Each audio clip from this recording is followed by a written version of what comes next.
भूमध्य में उगते हुए स्वर्णिम सविता देवता का ध्यान। सविता देवता के प्राण हमारे रोम रोम में समा रहे हैं। उनकी एक एक स्वर्णिम किरणें हमारे एक एक कोशिका में प्राणों का संचार कर रही है।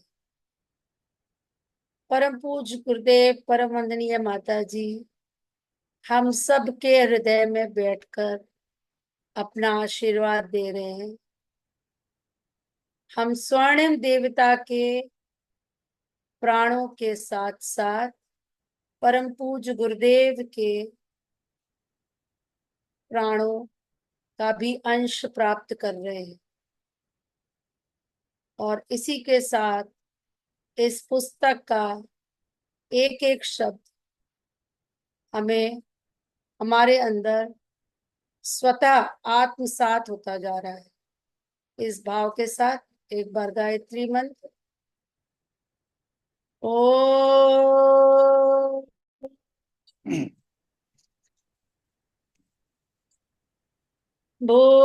भूर्भुवः स्वः तत्सवितुर्वरेण्यं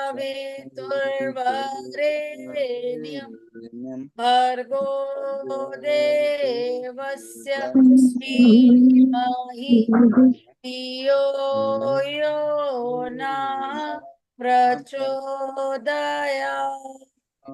ओम गुरुर्ब्रह्मा गुरुर्विष्णु गुरुरेव महेश्वर गुरुरेव परब्रह्म तस्मै श्री गुरुवे नमः। हम आज के स्वाध्याय के माता अंतर्गत पीडीएफ आपने शेयर नहीं करी है, अपने आप खोल ली। Oh sorry sorry sorry wait.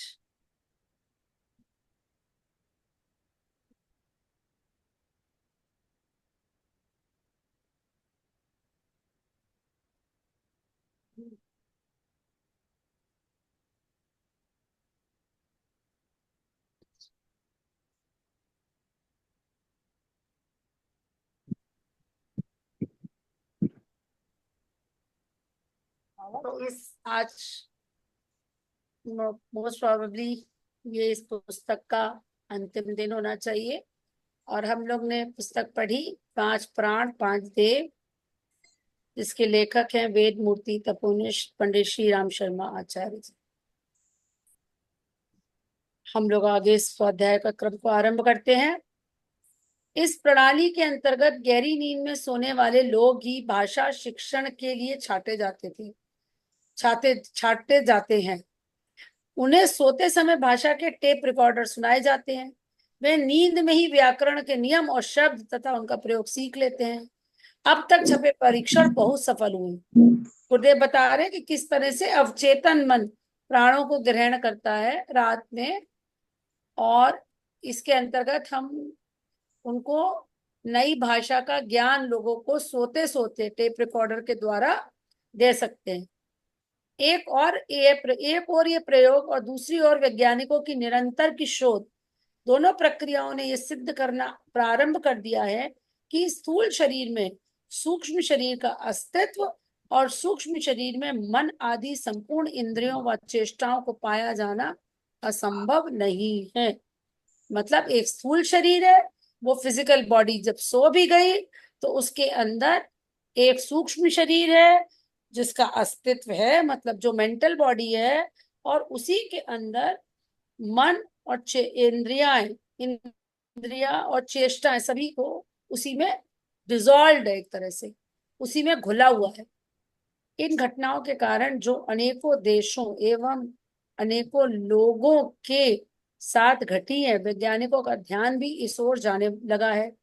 विज्ञान भी यह सोचने के लिए विवश हुआ है कि क्या स्थूल शरीर से परे भी मनुष्य का कोई अस्तित्व है जो उसके संदेशों को सुदूर क्षेत्रों में पहुंचाता है तथा ऐसे ऐसे काम कर डालता है जो शरीर द्वारा ही किए जा सकते हैं। बिना किसी स्थूल माध्यम के एक मनुष्य के विचारों और संदेशों को पहुंचाने की इस प्रक्रिया का नाम है परामानसिक संचार, टेलीपैथी। रूस के लेनिनग्राड विश्वविद्यालय में फिजियोलॉजी विभाग के अध्यक्ष प्रोफेसर लियोनिद वासिल्येव ने अभी कुछ समय पूर्व एक अनूठा अनूठा प्रयोग किया। स्मरणीय रहे कि रूस का शासन तंत्र धर्म, ईश्वर और आत्म तत्व की मान्यता को न केवल अनावश्यक मानता है वरन उसे अफीम भी बनाता है। जो कम्युनिज्म है वो धर्म को अफीम का नाम देती है। वो ईश्वर के सत्ता में या आत्मा की सत्ता में विश्वास नहीं करता। जहां जिस टेलीपैथी की बात हो रही है वो तो ये हुआ कि हमने विचार किया और विचार इतना सशक्त था, उसमें इतनी प्राण शक्ति लगी थी, उसमें साथ में ऊर्जा थी, तो जिसके लिए वो विचार गया उस तक वो संदेश पहुंच गया। पर आपको याद होगा इसी पुस्तक की शुरुआत में ही गुरुदेव ने कहा था, बताया था, कई उदाहरण दिए थे किस तरह से सूक्ष्म शरीर स्थूल से अलग होने के बाद अपना कार्य करके आया। जैसे एक डॉक्टर का इसमें संस्मरण दिया गया था कि रात में उन्हें ऐसा लगा कि वो एकाएक अपने शरीर से अलग हो गए और उन्हें अपने बॉडी को हल्का महसूस किया, मतलब उनका सूक्ष्म शरीर स्थूल से अलग हो गया। और फिर वहां वो पहुंचे जहां उनका पुत्र वियतनाम की लड़ाई में युद्ध लड़ रहा था, 1971 की घटना में। और उस में क्या था कि उनको एकाएक ये महसूस हुआ था कि उनका पुत्र किसी मुश्किल में है। और जब वो अभी ऐसा लग रहा है उन्हें जैसे स्वप्न देख रहे हैं। और उसी के अंतर्गत उन्होंने देखा कि एक उनका बेटा युद्ध भूमि में एक टेंट में जलती आग में फंस गया, उसके ऊपर लोहे का ट्रंक पड़ गया। और फिर उन्होंने शक्तिशाली होकर के उसको मतलब एकदम से उसको हटा दिया ट्रंक को। और फिर वो जग गए। और जब वो जगे तो उनकी पत्नी उनकी पल्स देख रही थी, मतलब उस समय कुछ समय के लिए शायद वो प्राण विहीन हो गए थे, उनका स्थूल शरीर एकदम निर्जीव हो गया था, और जिसकी आशंका उनकी पत्नी को हुई। और वो उनको चेक कर रही थी। लेकिन जब 6 महीने बाद उनका बेटा आया युद्ध भूमि से तो उसने इस घटना की पुष्टि करी। तो ये दोनों बातें हैं कि एक तो स्थूल और सूक्ष्म अलग अलग है, सूक्ष्म की शक्ति अधिक है और सूक्ष्म को स्थूल से अलग भी किया जा सकता है। फिर भी इस तरह की घटनाओं के कारण वास्तविकता की ओर उसका ध्यान गए बिना नहीं रहा। मतलब रूस में हालांकि नहीं मानते वो, लेकिन जब उन्होंने घटनाओं के क्रम को देखा तो उनका ध्यान इस ओर गया कि स्थूल के अंदर सूक्ष्म शरीर भी है। प्रोफेसर वासिल्येव ने टेलीपैथी द्वारा कई मील दूर स्थित एक प्रयोगशाला में कार्यरत अनुसंधानकर्ताओं को सम्मोहित कर दिया। और वे लोग जो प्रयोग कर रहे थे उनसे वह प्रयोग छुड़वाकर किसी दूसरे प्रयोग में लगा दिया। अनुसंधानकर्ता वैज्ञानिक अनजाने ही परवश से होकर वासिलिएव के संदेशों का पालन करने लगे और उन्हें ये भान तक नहीं हुआ कि वो क्या कर रहे हैं। इस प्रयोग के द्वारा प्रोफेसर वासिलिएव इस निष्कर्ष पर पहुंचे कि एक व्यक्ति किसी दूसरे व्यक्ति को केवल अपने संकल्पों के द्वारा ही प्रभावित कर सकता है और उसे अपना अज्ञानुवर्ती बना लेता है। यदि उसके संकल्प में शक्ति है, यदि उसके विचारों में प्राण शक्ति है, तो वो दूसरे को प्रभावित कर सकता है। और उसके मतलब दूसरे को वो इतना ही नहीं प्रभावित कर सकता, और उसके विचारों की दिशा को मोड़ भी सकता है अपने आज्ञा अनुसार, अपनी इच्छा अनुसार। इसके लिए ना किसी भौतिक माध्यम की आवश्यकता होती है और ना ही किसी और साधन की। यहाँ तक कि स्थान की दूरी भी इस प्रक्रिया में कोई अवरोध उत्पन्न नहीं करती। तो किसी फिजिकल गैजेट की, किसी माध्यम की जरूरत नहीं है, मतलब किसी आधुनिक यंत्र की किसी की जरूरत नहीं है। और ना ही किसी तरह के कोई मतलब कोई फिजिकल इंस्ट्रूमेंट चाहिए। और इसमें दूरी का भी महत्व नहीं है। मनुष्य एक हंसने बोलने सोचने और निर्णय निर्धारण करने वाला कल कारखाना है। मतलब कितनी अभी मनुष्य के अंदर ऊर्जा है, शक्ति है, उसके अंदर कितनी छिपी हुई शक्तियां विभूतियां हैं, जिससे वो स्वयं अनभिज्ञ है, वो अपनी शक्ति को नहीं जानता। तो जो ये कारखाना है मनुष्य का शरीर, किसी भी कारखाने को चलाने के लिए शक्ति की जरूरत पड़ती है। इसे तेल, भाप, कोयला, बिजली आदि के सहारे ताप रूप में परिवर्तित प्राप्त किया जाता है।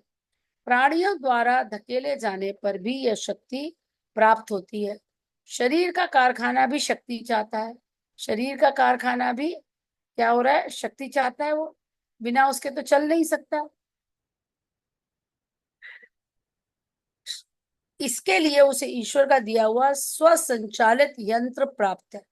अन्न, जल और वायु के ईंधन से ये भट्टी गर्म भर होती है। इससे आगे का सब कुछ अपने आप चलता है। तो ये ईश्वर की प्रक्रिया है, स्वचालित प्रक्रिया है, जिसके द्वारा मनुष्य को अन्न के माध्यम से, जल के माध्यम से, वायु के माध्यम से ईंधन, ईंधन क्या है, प्राण, प्राण मिलता है, जिससे भट्टी गर्म होती है।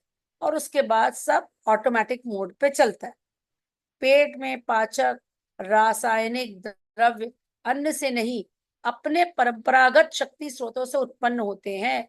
आहार तो उन स्रोतों को धकेलने वाली गर्मी पर उत्पन्न करते हैं।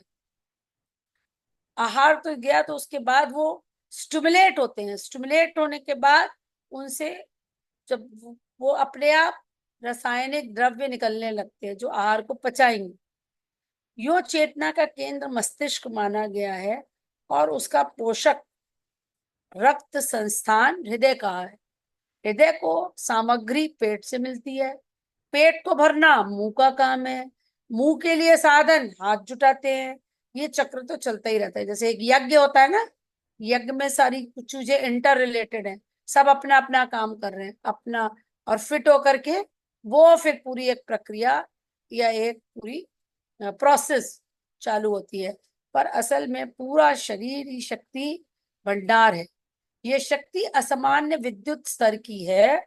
असामान्य इस स्तर अर्थ में कि ये भौतिक बिजली की तरह अंधी दौड़ नहीं लगाती, वरन सामने वाले को देख कर ही अपनी गतिविधियां फैलाती सिकुड़ती है। मतलब इसको आप स्वयं कंट्रोल कर सकते हैं। ये नहीं कि भाई बिजली का खटका ऑन हो गया, बिजली आने लगी, और वो आपका डिसाइड करेगा कि कितनी जितना फ्लो आ रहा है करंट का उतनी मिलेगी।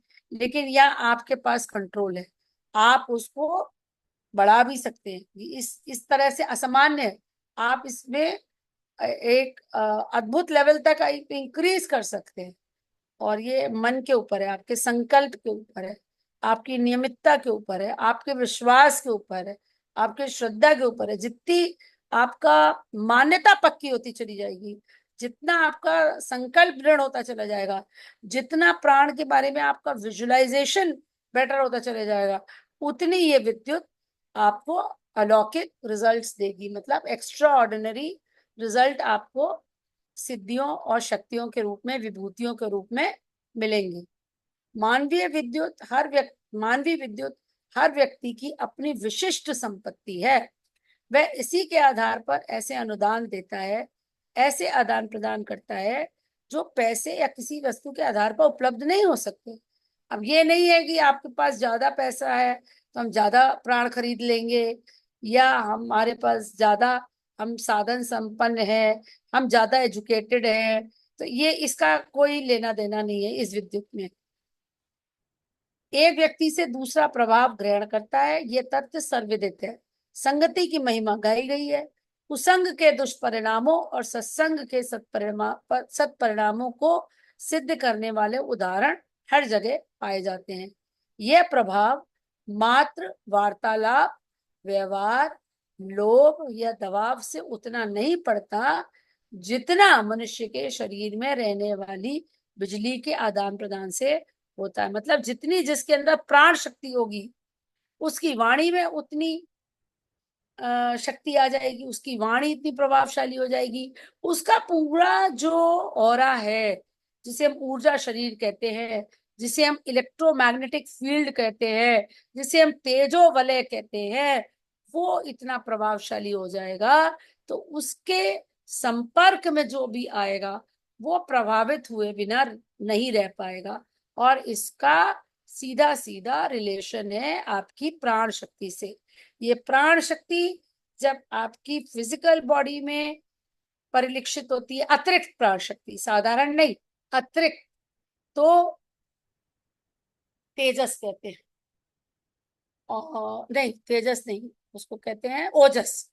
जब ये आपके सूक्ष्म शरीर में विचारों के रूप में मेंटल बॉडी में परिलक्षित होती है तब इसे तेजस कहते हैं। और जब ये आपके कारण शरीर में अधिक मैनिफेस्ट करती है, मतलब उसके अंदर से आपकी पर्सनालिटी में झांकती है, दिखती है, तो आपको वर्चस का जागरण होता है। तो ओजस, तेजस, वर्चस और कुछ नहीं है, आपके स्थूल, सूक्ष्म और कारण शरीरों में जो असाधारण प्राण शक्ति है, उसका जब उदय होता है, उसी को ये कहा जाता है। ताप और बिजली का गुण है कि जहां अनुकूलता होती वह वहां अपना विस्तार करती है और प्रभाव क्षेत्र बढ़ाती है। प्राणवान शक्तिशाली व्यक्तित्व अपने से दुर्बलों को प्रभावित करते हैं। वो तो नियम है एनर्जी का कि हायर पोटेंशियल से लोअर पोटेंशियल की तरफ फ्लो करेगी।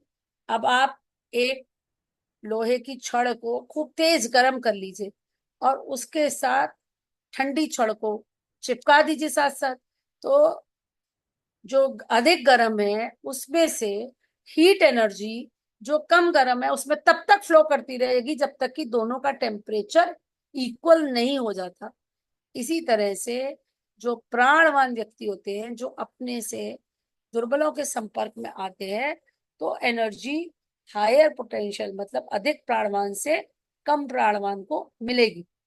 यूं दुर्बल भी अपनी न्यूनता के कारण समर्थों में सहज करुणा उत्पन्न करते हैं और उन्हें कुछ देने के लिए विवश करते हैं। बच्चे को देखकर माता की छाती से दूध उतरने लगता है, मन हुलसने लगता है। इस प्रकार शक्तिवान अपने से दुर्बलों को अनुदान देकर घाटे में नहीं रहते। उदारता जन्य आत्मसंतोष से उनकी क्षतिपूर्ति भी हो जाती है। दूध पिलाने में माता को प्रत्यक्षतया घाटा ही है, पर वात्सल्य जन तृप्ति से उसकी भी भावनात्मक पूर्ति हो जाती है। कितना सुंदर उदाहरण गुरुदेव ने दिया है कि ऐसा नहीं है कि अधिक प्राणवान व्यक्ति से अगर कुछ दुर्बल व्यक्ति या कुछ कम प्राणवान व्यक्ति के अंदर ऊर्जा जा रही है तो केवल जो कम स्थिति में है, जो थोड़े नीचे के पायदान में है, केवल उसी का लाभ हो रहा है। नहीं, ऐसा नहीं है। जो दे रहा है उसके अंदर भी तो एक आत्म संतोष की, एक प्रसन्नता की, एक प्रफुल्लता की भावना जन्म लेती है। जैसे कि आप माँ को देखिए, तो माँ का दूध जब बच्चा पीता है तो माँ का तो पूरा हाड़ मांस रक्त दूध के रूप में बच्चा निचोड़ रहा है। कितनी शक्ति लगती है माँ को बच्चा दूध पिलाने में। लेकिन पिलाने के बाद उसको जो आत्म संतोष होता है वो हम लोग ऐसे कंपेयर करते हैं जैसे कि जब अगर कोई माँ नहीं पिला पाती है दूध, जैसे उसके दूध नहीं हो रहा हो या वो नहीं पिला पा रही है, तो वो इतनी परेशान रहती है, इतनी फ्रस्ट्रेटेड रहती है कि जैसे उसकी कोई गलती हो गई हो। कभी किसी कारणवश अगर किसी माँ को दूध नहीं हो पा रहा है और वो नहीं पिला पाती अपने बच्चे को, तो बार बार डॉक्टर को पूछती है कि डॉक्टर कुछ करिए जिससे मेरा दूध हो। तो वो ऐसा लगता है उसको जैसे मेरी कोई कमी है, मैं पिला नहीं पा रही हूँ। तो देने वाला भी जो है वो उसको आत्म संतोष और एक प्रसन्नता, एक सेटिस्फैक्शन की भाव मिलता है। तो केवल लेने वाला ही कहीं लाभ नहीं है, दोनों को कहीं ना कहीं लाभ मिल रहा है। भावोद्रेक प्राणवान होने का ही लक्षण है। भावना जिसकी प्रबल जागृत है, देने का भाव जिसमें है, वो भी प्राणवान होने का ही लक्षण है। जिसके पास कुछ होगा वही तो देगा। इसीलिए देने वाले को देवता कहते हैं। ऐसे व्यक्ति शरीर से दुर्बल भी दिखाई दे तो भी उनका आत्मबल सब प्रकार से बढ़ा चढ़ा हुआ ही होता है, और वे उन मोटे ताजे लोगों की अपेक्षा कहीं अधिक निरोग और सुखी होते हैं। तो फिजिकल बॉडी ये तय नहीं कर सकती कि कौन अधिक प्राणवान है, कौन अधिक स्वस्थ है। जिसके अंदर अधिक प्राणवान है वो भले ही देखने में दुर्बल लगे, पतला दुबला लगे, लेकिन वो ज्यादा स्वस्थ है उनके अपेक्षा जो देखने में हट्टे कट्टे लगेंगे, लेकिन प्राण की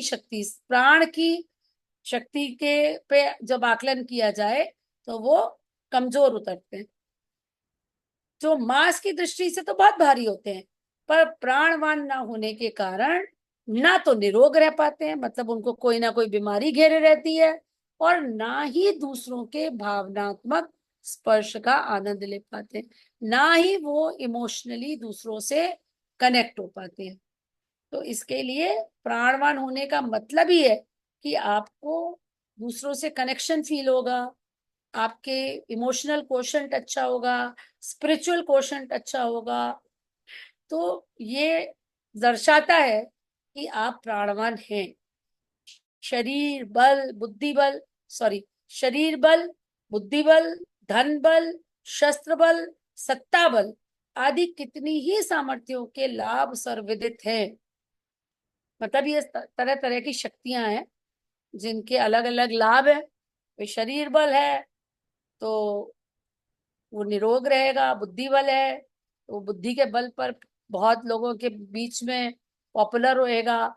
धन बल है तो आज कलयुग में तो आ, उसका बहुत ही महत्व है, चाहे ही वो नीति से कमाया हो चाहे अनीति से कमाया हो।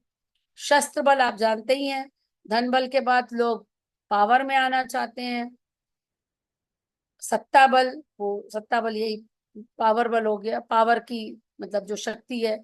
और शस्त्र बल जिसके पास अधिक शस्त्र है, वो भी गांव में जैसे जमींदार होते हैं उनके पास असलहे होते हैं, या जो बड़े बड़े रसूख वाले पावरफुल लोग होते हैं वो अपने साथ बॉडीगार्ड रखते हैं, उनके पास बंदूकें होती हैं।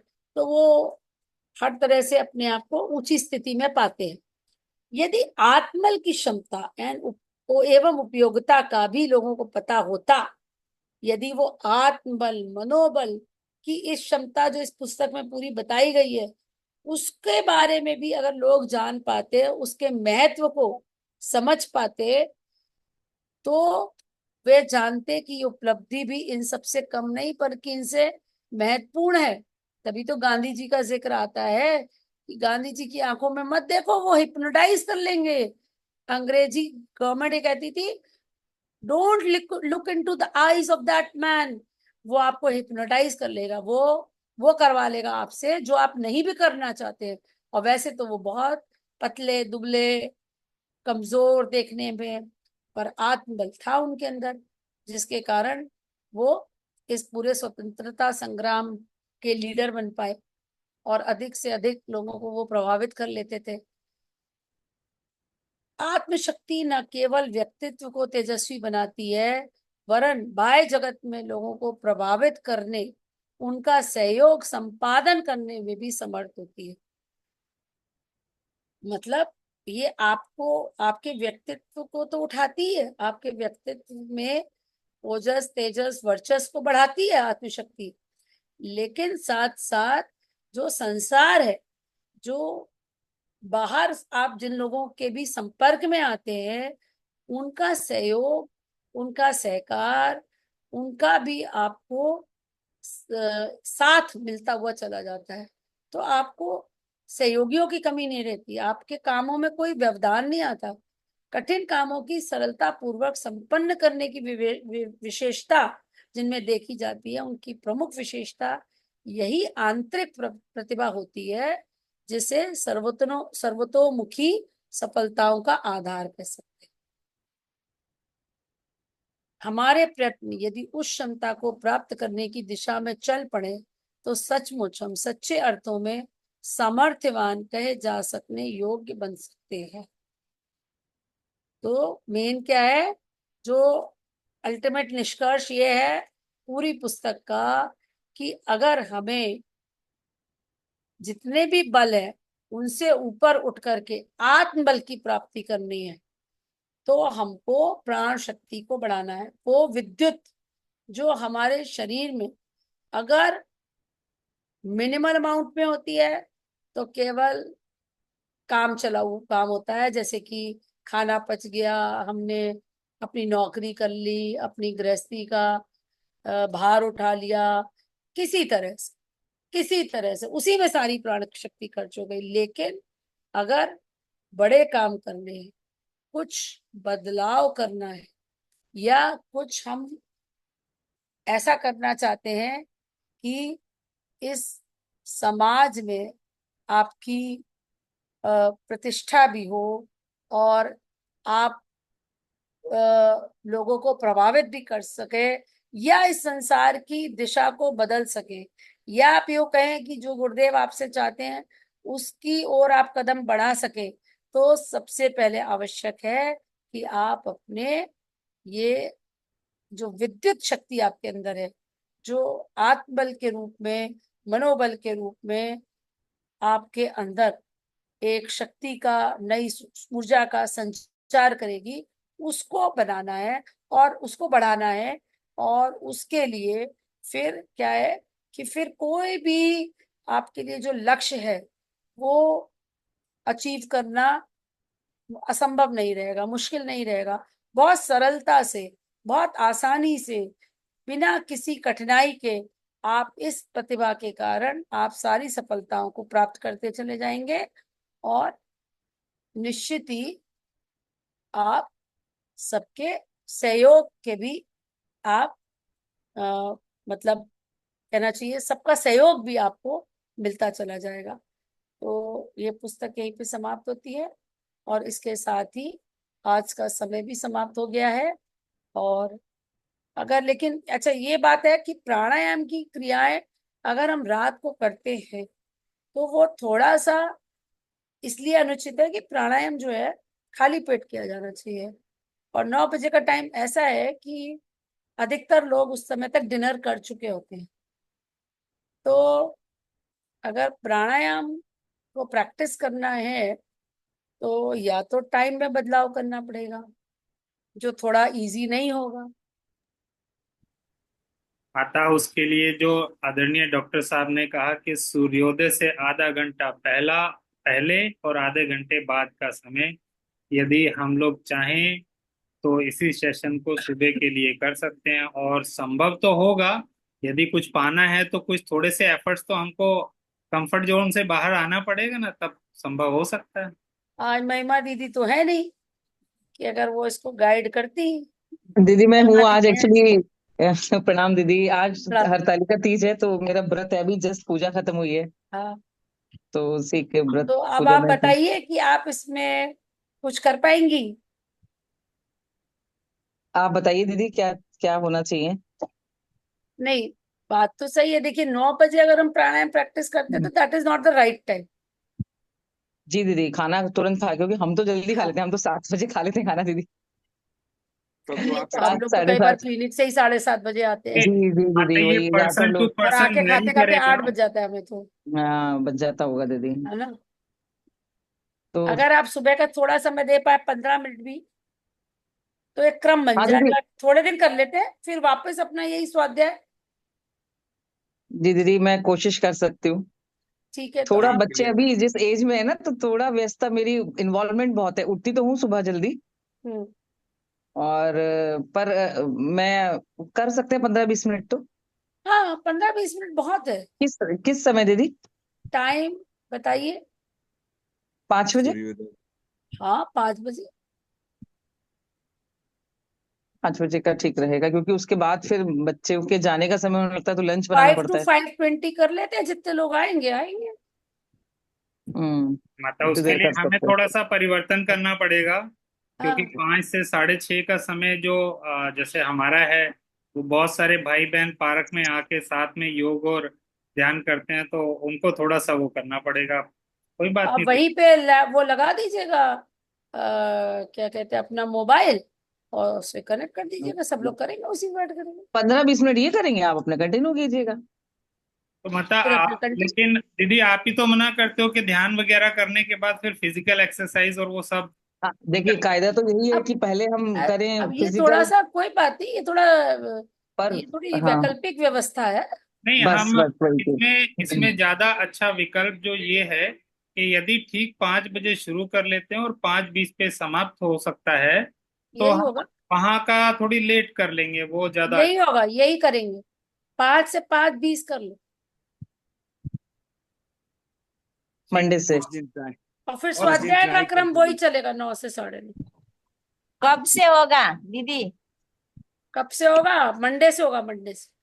ठीक है दीदी। मंडे जी सुबह दीदी। 5 बजे। मंडे लिंक से यही करते हैं। रहेगा ना? लिंक हाँ, यही रहेगा? लिंक, हाँ लिंक डाल दिया जाएगा, इसमें लिंक यही रहेगा। अच्छा। ठीक है दीदी। अच्छा। जी दीदी ठीक है, 5 बजे से और कर फिर लेते हैं। स्वाध्याय शाम को वही 9 से 9:30 होगा। 9 से 9:30। हम्म। ठीक है महिमा दीदी। दीदी और सभी को आज का ये जो त्योहार है तीज की, उसकी हार्दिक शुभकामनाएं।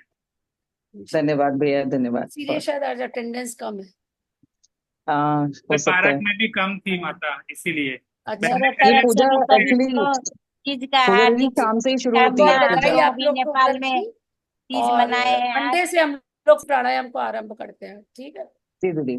और पुस्तक मेरे ख्याल से, जैसे हम लोग ने पहले सोचा था, हमारी वसीयत और विरासत। लेकिन डॉक्टर साहब ने तो कहा था गायत्री महाविज्ञान भाग 3। अ, प्रैक्टिकली बहुत कुछ है माता, हम जैसों के लिए सीखने करने के लिए। आप लोग तो और उसमें दोनों ही पढ़ बहुत चुके अच्छी हैं। हैं दीदी। वसीयत और विरासत कुछ को भी भी ले हम ले। लीजिए तो आप लोगों को। थोड़ा बीच में भावना प्रदान हो जाएगा तो ज्यादा अच्छा रहेगा। हाँ, वसीयत और विरासत गुरुदेव से जुड़ने के लिए बहुत अच्छी पुस्तक है। बहुत जरूरी है, वही लेते हैं दीदी पहले, और हम्म। गायत्री महाविज्ञान का तीसरा उसके बाद ले लेंगे। हाँ, ये तो अनवरत है क्रम, जी दीदी। कुछ ना कुछ चलते ही रहेगा। जी दीदी, इससे बहुत कुछ हम लोगों को मिलते, और बहुत कुछ वैसे भी जैसे। आपको बता दें ओम भैया, जी माता। कुछ भी कर लीजिए, करना तो गुरुदेव को ही है। हाँ वही तो, ये प्राणायाम तो सीख सही। लें, ध्यान सीख ले, कुछ भी कर ले, अनुष्ठान कर ले, पुष्करण कर ले, लेकिन सुबह शाम कर लें, सुबह जो शाम भी आत्म कर लें। निर्माण करेंगे वो तो गुरुदेव ही करेंगे। लेकिन अब तो एक हमारी जिज्ञासा। वसीयत और विरासत समर्पण का बहुत बड़ा एक लेसन है। गुरुदेव, दीदी उसमें वही लेते गुरुदेव हैं ने मेरे ये वो। लिखी है एक लाइन, हमारे साहित्य में हमारी इच्छाओं को ढूंढो। एक बहुत बड़ा लाभ तो माता ये हो गया है कि एक अनुशासन में बंध गए हैं इससे। हम्म।